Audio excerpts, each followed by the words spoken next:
मित्रांनो, डीएम साहेब एका चहाच्या टपरीवर वेश बदलून चहा विकत होते.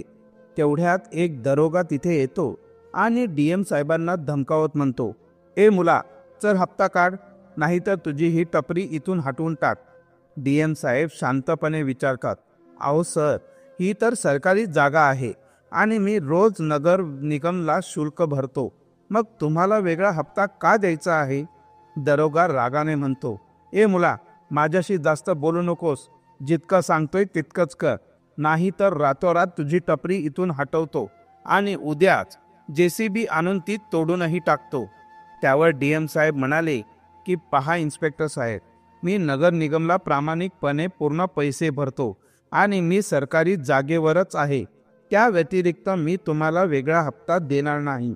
हे ऐकून तो दरोगा भडकतो आणि रागाच्या भरात एक पाऊल उचलतो. पुढे जे काही घडतं ते ऐकून तुमचे कान उभे राहतील.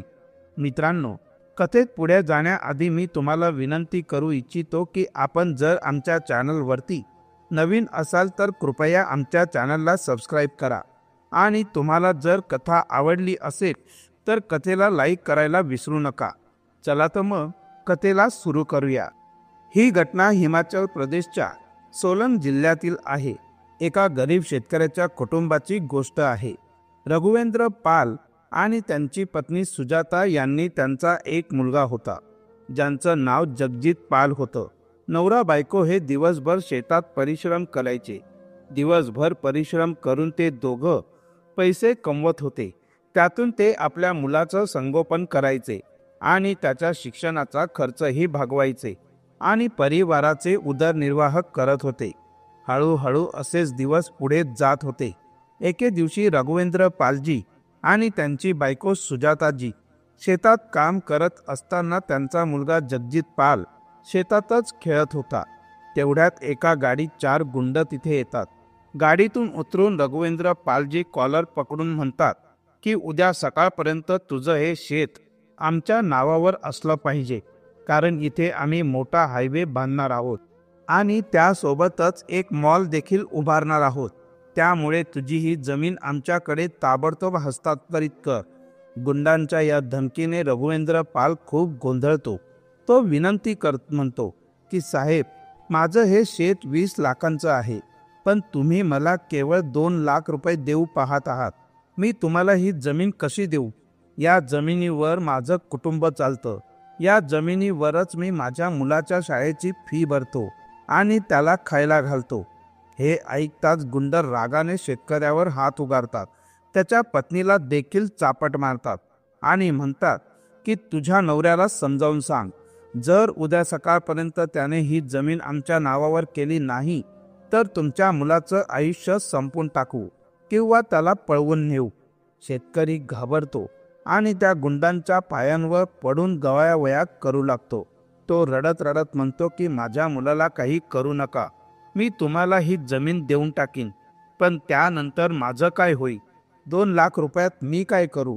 कोणता नवा व्यवसाय सुरू करू? मी कुठे राहीन? माझ्या मुलाच्या शिक्षणाची फी कशी भरू? शेतकऱ्याच्या या विनवण्या ऐकूनही गुंड मुळीच त्याच्यावर दया दाखवत नाहीत. ते त्याला लाथ मारत म्हणतात की ही तुझी समस्या आहे. उद्या सकाळपर्यंत तुझी ही जमीन आमच्या नावावर व्हायलाच हवी. अशी धमकी देऊन ते गुंड तिथून निघून जातात. त्यानंतर तो शेतकरी आपल्या बायकोला आणि लहान मुलाला घेऊन त्या जिल्ह्याच्या पोलीस ठाण्यात जातो. पोलीस ठाण्यात त्याची भेट दलेर सिंग नावाच्या दरोग्याशी होते. शेतकरी दरोगा साहेबांना म्हणतो की दरोगा साहेब, माझं नाव रघुवेंद्र पाल आहे. हा माझा लहानसा 15 वर्षांचा मुलगा जगजित पाल आहे. आम्हाला गेल्या काही महिन्यांपासून काही लोक त्रास देत आहेत आणि आमची जमीन जबरदस्तीने बळकावण्याचा प्रयत्न करत आहेत. माझ्या जमिनीची किंमत 20 लाख रुपये इतकी आहे, पण ते मला फक्त 2 लाख रुपये देऊन ती जमीन हडप करू पाहत आहे. हे ऐकून दरोगा दलेर सिंग ओळखतो की हे काम कोणत्या गुंडांचं आहे. पण खरी समस्या अशी असते की दलेर सिंग स्वतः त्या गुंडांच्या हाताशी असतो. तो शेतकऱ्यांचं सगळं बोलणं शांतपणे ऐकतो, पण मदत करणं तर दूरच, उलट शेतकऱ्याला धमकावतो. तो म्हणतो की चुपचाप त्या गुंडांचं ऐकून घे, नाहीतर ते तुला आणि तुझ्या कुटुंबाला संपून टाकतील. दरोगाच्या या शब्दांनी रघुवेंद्र पालजी खूप दुःखी होतात. तो रडत रडत आपल्या कुटुंबासोबत घरी येतो. त्या रात्री ते सगळे एकत्र बसून विचार करत राहतात की उद्या ते गुंड पुन्हा येणार आहेत आणि आपण त्यांना काय उत्तर द्यायचं. या विचारातच संपूर्ण कुटुंब रडत रडत झोपी जातात. सकाळी जगजित पाल आणि त्याची आई जागे होतात. जागे झाल्यावर त्याचे वडील घरात नसतात. यामुळे त्याची आई आणि तो खूप घाबरतात आणि त्याच्या वडिलांना इकडे तिकडे शोधू लागतात. शोधता शोधता जेव्हा ते पाहतात की रघुवेंद्र पालने आत्महत्या केली आहे, त्याने आपल्या शेताच्या विहिरीत उडी घेऊन आपलं आयुष्य संपवलं आहे, हे दृश्य पाहून त्याची बायको खूप घाबरते आणि त्यांचा मुलगाही खूप घाबरून जातो. त्याच वेळेस ते गुंड त्यांच्या आईला जबरदस्ती करून ती जमीन त्यांच्या नावावर करून घेत असतात आणि ज्या दरोग्याकडे रघुवेंद्र पालजी आपल्या कुटुंबासोबत मदतीसाठी गेले होते, तो दरोगा देखील त्या गुंडांसोबतच तिथे उभा होता. पण तो त्या गुंडांवर कोणतंही प्रकरण दाखल करत नाही. उलट रघुवेंद्र पालजी यांच्या आत्महत्येचं कारण कर्ज असल्याचं सांगून प्रकरण दाबून टाकतो. हे सगळं पाहून जगजित पालला त्याचा खूप राग येतो. त्याच्या मनात तो ठरवतो की मी मोठं झाल्यावर त्या 4 गुंडांपासून आणि त्या भ्रष्ट दरोग्यापासून बदला घ्यायचा आहे. त्यानंतर ते गुंड संपूर्ण जमीन आणि शेत जबरदस्तीने आपल्या नावावर करून घेतात. केवळ 2 लाख रुपये देऊन त्यांनी सगळी कागदपत्र आपल्या नावावर करून घेतली आणि जगजित पालच्या आईला आणि त्याला तिथून बाहेर हाकलून दिलं. आई मुलगा कसं तरी मजुरी करून आपलं जीवन जगू लागले. जगजित पाल अजून शाळेत शिकत होता आणि त्याचा अभ्यासात खूप रसही होता. 1 वर्षाने जगजित पालने 10वीची परीक्षा यशस्वीरित्या पास केली. त्यानंतर 12वीच्या परीक्षेतही त्याने 80% गुण मिळवून संपूर्ण शाळेमध्ये पहिला क्रमांक मिळवला. पण आता जगजित पालला पुढे काय करावं हे समजत नव्हतं. तेव्हा तो गावाच्या सरपंचांकडे गेला आणि त्यांच्याशी चर्चा केली. सरपंचांनी त्याला सांगितलं की तू इंजिनिअरिंग कर किंवा डॉक्टर बन. पण जगजित पालच्या जीवनाचा सर्वात मोठा उद्देश होता त्या 4 गुंडांशी आणि त्या भ्रष्ट दरोग्याशी बदला घेणं. त्यामुळे जगजित पाल सरपंचांना विचारतो की सरपंच साहेब, अशी कोणती नोकरी आहे की जिच्या आदेशावर शहरातील सगळे पोलिस काम करतात, जिच्या एका आदेशाने संपूर्ण शहराचा माहोल बदलू शकतो. तेव्हा सरपंच जगजित पालला सांगतात की शहरात केवळ कलेक्टरचं राज्य असतं. कलेक्टर जसं ठरवलं तसं तो कोणत्याही पोलिसाला कोणताही आदेश देऊ शकतो. तो कोणत्याही पोलिसाची बदली करू शकतो किंवा त्याला निलंबित करू शकतो.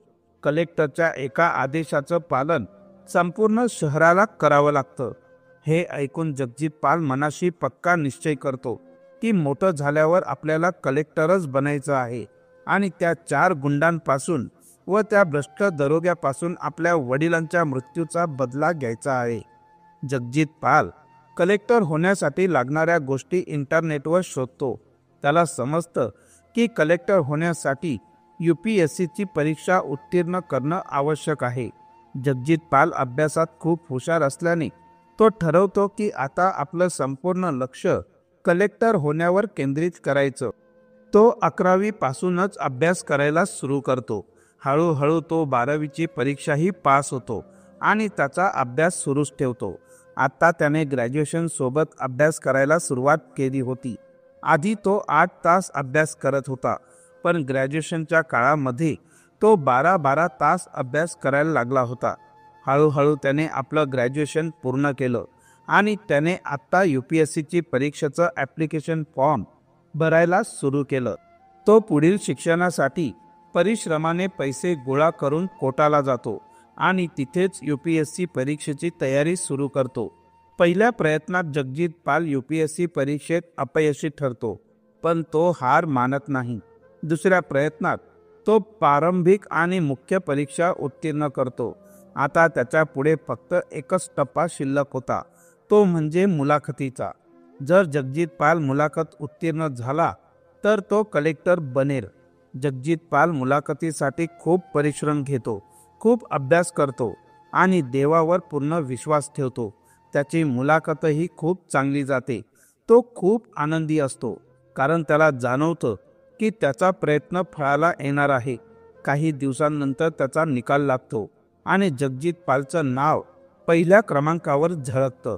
8 वर्षांच्या सखोल परिश्रमाने तो शेवटी त्याचं यश मिळवतो. विशेष म्हणजे जगजित पाल त्याचं सोलन जिल्ह्याचा कलेक्टर म्हणून नियुक्त होतो, ज्या ठिकाणी त्या गुंडांनी आणि पोलिसांनी एकत्र येऊन त्याच्या वडिलांना आत्महत्या करण्यास भाग पाडले होते आणि आसपासच्या शेतकऱ्यांची जमीन त्याने बळकावली होती. तिथेच जगजित पाल आता कलेक्टर म्हणून परततो. काही महिन्यांच्या कठोर परिश्रमानंतर जगजित पाल आपल्या पोस्टवर रुजू होतो. आपल्या गावात जाऊन तो काही दुकानदारांशी आणि शेतकऱ्यांशी संवाद साधतो. तिथे त्याला समजतं की ते 4 गुंड जे त्याच्या वडिलांना त्रास देत होते अजूनही त्याच गावात राहतात. ते कधी कधी गावात येतात आणि दुकानदारांकडून हप्ता वसूल करतात. ते दुकानदारांना धमकावतात, जर इथे दुकान चालवायचं असेल तर रोजचा हप्ता द्यावाच लागेल. जर हप्ता दिला नाही तर रातोरात तुझं दुकान उद्ध्वस्त केलं जाईल. जर एखादा दुकानदार पोलिसांकडे तक्रार करायला जातो तर पोलीस त्यांची मदतही करत नाही, कारण पोलीस सुद्धा त्या गुंडांच्या संगनमताने काम करत होते आणि सगळेच लाचखोर होते. हे सगळं ऐकून जगजित पाल ठरवतो की अशा प्रकारे एक योजना आखावी लागेल की ते गुंड आणि घुसखोर पोलीस दोघंही रंगेहात पकडले जातील. कारण जर गुंडांना पकडलं तर ते पोलिसांची नावं सांगणार नाही आणि पोलिसांना पकडलं तर ते त्या गुंडांची नावं सांगणार नाही. त्यामुळे जगजित पालला अशी योजना बनवायची होती की या सगळ्यांना एकाच वेळेस पकडता येईल. जगजित पाल आता आपल्या योजनेसाठी कामाला लागतो आणि प्रत्येक गोष्ट व्यवस्थित ठरवतो. त्याच्या डोक्यात एक पक्की योजना तयार होते, जी त्याच्या वडिलांच्या मृत्यूचा आणि शेतकऱ्यांच्या न्यायाचा बदला घेण्यासाठी महत्त्वाची ठरणार असते. जगजित पाल आपल्या गुप्त सूत्रांना सूचना देतो की ज्या दिवशी गुंड हप्ता वसूल करायला येणार आहेत त्याची माहिती त्याला 1 दिवस आधी द्यावी. 4-5 दिवसांनंतर जगजित पालला कळतं की येत्या रविवारी गुंड त्याच गावात हप्ता वसूल करायला येणार आहेत. रविवारी सकाळीच जगजित पाल एका चहावाल्याचा वेश घेऊन त्या गावात चहाची टपरी लावतो आणि चहा विकायला सुरुवात करतो. दुपारचे 12 वाजता एक गाडी त्या गावात येते, जिच्यातून 4 गुंड उतरतात. ते गावातील प्रत्येक दुकानातून हप्ता वसूल करायला लागतात. तेवढ्यात 2 गुंड जगजित पालच्या चहाच्या टपरीवर येतात. त्याच्यासोबत पोलीसही असतात. एक दरोगा तिथे येतो आणि DM साहेबांना धमकावत म्हणतो, ए मुला, चल हप्ता काढ, नाही तर तुझी ही टपरी इथून हटवून टाक. DM साहेब शांतपणे विचारतात, अहो सर, ही तर सरकारी जागा आहे आणि मी रोज नगर निगमला शुल्कही भरतो, मग तुम्हाला वेगळा हप्ता का द्यायचा आहे? दरोगा रागाने म्हणतो, ए मुला, माझ्याशी जास्त बोलू नकोस. जितकं सांगतोय तितकं कर, नाही तर रातोरात तुझी टपरी इथून हटवतो आणि उद्या JCB आणून ती तोडूनही टाकतो. त्यावर DM साहेब म्हणाले की पहा इन्स्पेक्टर साहेब, मी नगर निगमला प्रामाणिकपणे पूर्ण पैसे भरतो आणि मी सरकारी जागेवरच आहे. त्या व्यतिरिक्त मी तुम्हाला वेगळा हप्ता देणार नाही. हे ऐकून तो दरोगा भडकतो आणि रागाच्या भरात एक पाऊल उचलतो. जगजित पाल त्यांना म्हणतात की अहो, कशाचा हप्ता मागताय? मी नगर निगमचा सगळा पैसा प्रामाणिकपणे भरतो. माझ्याकडे नगर निगमची पावती सुद्धा आहे. मग मी तुम्हाला का पैसे द्यावेत? त्यातील एक गुंड जोरात ओरडतो, ए मूर्ख, जास्त बोलू नकोस. तुझं इथे नवीनच दुकान आहे का? तुला इथले नियम माहीत नाहीत का? इथे दुकान लावायचं असेल किंवा व्यापार करायचा असेल तर रोजचा हप्ता द्यावाच लागेल. आम्ही महिन्यातून 2दा येतो आणि महिन्याचा सगळा हप्ता घेऊन जातो. चुपचाप पैसे काढ, नाही तर 2 चापटही मिळतील आणि तुझी चहाची टपरीही तोडून टाकू. जगजित पाल म्हणतो की साहेब, जर तुम्ही अशा पद्धतीने दादागिरी करत असाल तर मी थेट मोठ्या साहेबांकडे जाईन आणि तुमच्या विरोधात तक्रार दाखल करीन. हे ऐकून गुंड जोरजोरात हसू लागतात आणि म्हणतात की पोलिसांच्या नावाने आम्हाला घाबरतोयस का? अरे इथल्या पोलिसांना आम्हीच चालवतो. तुझी तक्रार कोणीही मान्य करणार नाही. चुपचाप पैसे काढ, नाहीतर परिणाम भोगायला तयार राहा. यावर जगजित पाल साहेब शांतपणे उत्तर देतात की मी तुम्हाला काहीही हप्ता देणार नाही. हे ऐकून गुंड जगजित पाल सोबत मारहाण करू लागतात. त्याच वेळेस दुरून पोलिसांची गाडी येताना दिसते. जगजित पाल पाहतो की गाडीमध्ये दलेर सिंग नावाचा दरोगा बसलेला आहे, जो या गुंडांशी हात मिळवणी करून काम करतो. जगजित पाल पटकन धावत त्या गाडीसमोर जातो आणि गाडीसमोर उभा राहून गयावया करू लागतो. जगजित पाल म्हणतो की पोलीस साहेब, मला या गुंडांपासून वाचवा. हे गुंड माझ्यावर हल्ला करत आहेत, माझ्या चहाची टपरीची तोडफोड करत आहेत आणि हप्ता मागत आहेत. जगजित पालने पूर्णतः आपला वेश बदललेला असल्यामुळे दरोगाला हे लक्षात येत नाही की हा माणूस इथलाच कलेक्टर आहे. दरोगा गाडीतून खाली उतरतो आणि गुंडांना थांबवण्याऐवजी जगजित पालचीच कॉलर पकडून म्हणतो, यात चुकीचं काय आहे? चुपचाप यांना त्यांचा हप्ता दे, नाहीतर ते तुझं दुकान पूर्णपणे उद्ध्वस्त करतील आणि तुला काहीही करता येणार नाही. पण मी काय, संपूर्ण पोलीस ठाण्यातही कुणी तुला मदत करणार नाही. दरोगा हे बोलतो आणि तेव्हा जगजित पालच्या चेहऱ्यावरून दुःख गायब होतं आणि तो हसायला लागतो. जगजित पालचं हसणं पाहून गुंड, दरोगा आणि आसपासचे गावकरी सगळे चकित होतात. हा अशा परिस्थितीत हसतोय, हा कोण आहे असा विचार सगळ्यांच्या मनात येतो. मग जगजित पाल हळूहळू आपली बनावट दाढी, मिशी आणि केस काढायला सुरुवात करतात. त्यांचं खरं रूप समोर येताच दरोगाच्या डोळ्यांसमोर आश्चर्याने तोंड उघडं राहतं. तो लगेचच जगजित पालला सॅल्यूट करत म्हणतो की साहेब, मला माफ करा, मी तुम्हाला ओळखलंच नाही. इतक्यात मागून आणखी काही पोलिस येतात. आता जगजित पालने तयार केलेल्या या योजनेअंतर्गत गुंड आणि घुसखोर पोलीस यांना एका ठिकाणी एकत्र पकडण्याचा प्लॅन यशस्वी झाला होता आणि तिथे उभे असलेले गुंड आणि दरोगा पकडले जातात. ते चारही गुंड जगजित पालच्या पायांशी खाली वाकून गयावया करू लागतात. साहेब, आम्हाला माफ करा, आम्ही तुम्हाला ओळखू शकलो नाही, अन्यथा आम्ही कधीच तुमच्याकडून हप्ता घेतला नसता. तेवढ्यात तो दरोगा जगजित पाल जवळ येतो आणि म्हणतो की साहेब, तुम्ही मुळीच टेन्शन घेऊ नका, आमच्या सोबत मिळून काम करा. आम्ही फक्त हप्ता वसुलीचंच नाही तर 1 नंबर 2 नंबरचं मोठं नेटवर्क आहे.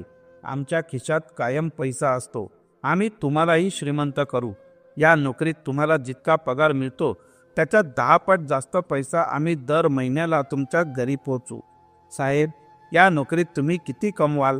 तुम्हाला कुटुंबाचा सांभाळ करायचा असेल, तुमचे आई वडील वृद्ध होत असतील, तुमच्या बायकोला आणि मुलांचाही सांभाळ करायचा असेल, तुम्हाला इतका पैसा मिळेल की तुम्ही या नोकरीत संपूर्ण आयुष्यातही मिळवू शकणार नाहीत. हे ऐकताच जगजित पाल संतापून त्या दरोगाला जोरदार तापट मारतो आणि म्हणतात की अरे मूर्खा, तुला अजूनही कळलं नाही की मी कोण आहे ते? मी त्या रघुवेंद्र पाल यांचाच मुलगा आहे, ज्याला 8 वर्षांपूर्वी तुम्ही आणि या गुंडांनी जबरदस्ती आत्महत्या करण्यास भाग पाडलं होतं. तुमच्यासारख्या गुंडांनी आणि भ्रष्ट पोलिसांनी माझ्या वडिलांची सगळी जमीन बळकावून घेतली होती. ते रडत रडत तुझ्या पोलीस ठाण्यात आले होते तक्रार नोंदवायला, पण तुझ्यासारख्या भ्रष्ट पोलिसांनी त्यांची कोणतीही मदत केली नाही. याच भीतीने आणि निराशेने त्यांनी रातोरात आत्महत्या केली. त्याच दिवशी मी शपथ घेतली होती की तुमच्यासारख्या भ्रष्ट लोकांपासून या शहरातील सगळ्या शेतकऱ्यांना आणि दुकानदारांना मुक्त करूनच राहीन. मी त्याच रघुवेंद्र पाल शेतकऱ्यांचा मुलगा आहे आणि आज या जिल्ह्याचा कलेक्टर बनून तुमच्या समोर उभा आहे. जगजित पालचा राग आणि दृढ निर्धार पाहून दरोगा आणि गुंड घाबरून थरथरू लागतात. त्याच वेळेस जगजित पाल तात्काळ त्या दरोग्याचा निलंबन पत्र लिहून त्यावर स्वाक्षरी करतो आणि त्या 4ही गुंडांना अटक करतात. दरोग्याचे आणि त्या गुंडांचे जे सगळे अवैध व्यवसाय होते त्या सगळ्या काळ्या कमाईंची जप्ती करून त्यांच्यावर मोठ्या प्रमाणावर गुन्हे दाखल करून त्यांना जेलमध्ये पाठवतात. त्याचबरोबर आतापर्यंत दरोगा आणि इतर पोलिसांनी तसेच गुंडांनी ज्या शेतकऱ्यांची जमीन बळकावली होती त्या सगळ्या जमिनी परत त्या शेतकऱ्यांना मिळवून देतात. शहरातील ज्या दुकानदारांकडून हप्ता वसुली केली जात होती ती हप्ता वसुली पूर्णपणे बंद करून फक्त नगरपालिकेच्या अधिकृत पावतीने रक्कम गोळा करण्याचा आदेश देतात. याशिवाय शहरात चालणारे सगळे अवैध व्यवसायही हळूहळू बंद होऊ लागतात. कारण जगजीत पालच्या कठोर कारवाईमुळे गुन्हेगारी प्रवृत्तीला धडा मिळतो. शहरातील लोक जगजीत पालच्या या कार्याने अत्यंत खुश होतात आणि त्यांचे मनापासून आभारही मानतात. मित्रांनो, आजच्या काळात जगजीत पाल सारखा मुलगा मिळणं खरंच खूप भाग्याची गोष्ट आहे, ज्याने आपल्या वडिलांच्या अपमानाचा बदला घेण्यासाठी अपार परिश्रम केले. एका जिल्ह्याचा कलेक्टर बनला आणि संपूर्ण जिल्ह्याला गुंडगिरी व अवैध कामांपासून मुक्त केलं. जर आजच्या तरुणांनी जगजीत पाल सारखी इच्छाशक्ती आणि परिश्रमाची तयारी ठेवली तर जगात कोणतीही वाईट ताकद त्यांना त्यांच्या स्वप्नांपासून दूर ठेवू शकणार नाही. पण आजकाल बरेच लोक मार्गभ्रष्ट होतात, मोठी स्वप्न पाहतात पण परिश्रमाच्या वेळेस आळशी बनतात. म्हणूनच आम्ही देवाकडे हीच प्रार्थना करतो की प्रत्येक घरात जगजीत पाल सारखा एखादा मुलगा नक्की असावा, जो आपल्या आई वडिलांचं आणि कुटुंबाचं नाव उज्ज्वल करण्यासाठी प्रयत्न करू शकेल. जगजीत पालची ही शौर्य कथा आणि त्याची प्रामाणिकता तुम्हाला कशी वाटली कमेंटमध्ये नक्की कळवा. धन्यवाद.